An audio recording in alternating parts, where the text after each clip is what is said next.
Hello guys, നമുക്ക് പെട്ടെന്നൊരു കോൺ fry ഉണ്ടാക്കിയാലോ ഇന്ന്? അത് എയർ ഫ്രയറിലാവുമ്പോൾ പെട്ടെന്ന് കഴിയും കേട്ടോ. അപ്പോൾ അതിന് വലിയ ഇൻഗ്രീഡിയൻസ് ഒന്നും വേണ്ട.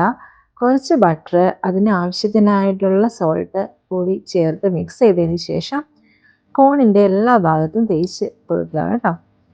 അതിനുശേഷം നമുക്ക് റീഹീറ്റ് ചെയ്യാൻ വെക്കണം എയർ ഫ്രയർ. അതൊരു 5 മിനിറ്റ്സ് മതിയാവും. അപ്പോൾ റീഹീറ്റ് ചെയ്തതിന് ശേഷം നമുക്ക് ഓപ്പൺ ചെയ്ത് അതിൽ നന്നായിട്ട് ബട്ടർ തേച്ച് കൊടുക്കുക. ഇത് കോൺ ഒട്ടി പിടിക്കാതിരിക്കാൻ വേണ്ടിയാണ് കേട്ടോ.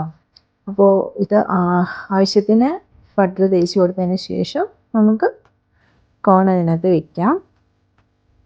അപ്പോൾ നമുക്കതിന് ശേഷം ടൈം സെറ്റ് ചെയ്യണത് 10 to 12 മിനിറ്റ്സ് മാക്സിമം മതിയാവും. അപ്പോൾ നമുക്കത് സെറ്റ് ചെയ്യാം. അപ്പോൾ 180 to 200 ടെമ്പറേച്ചർ നമുക്ക് സെറ്റ് ചെയ്ത് കൊടുക്കാം. അപ്പോൾ രണ്ട് സൈഡും നോക്കിയതിന് ശേഷം നമുക്ക് കോൺ എടുക്കാം കേട്ടോ. ഇതാണ് ഫൈനൽ ലുക്ക്. ടേസ്റ്റിയാണ്. ബട്ടർ തേച്ച് കൊടുക്കുന്നത് കൊണ്ട് തന്നെ നല്ല ടേസ്റ്റിയാണ് കേട്ടോ. സോഫ്റ്റ് ആയിരിക്കും.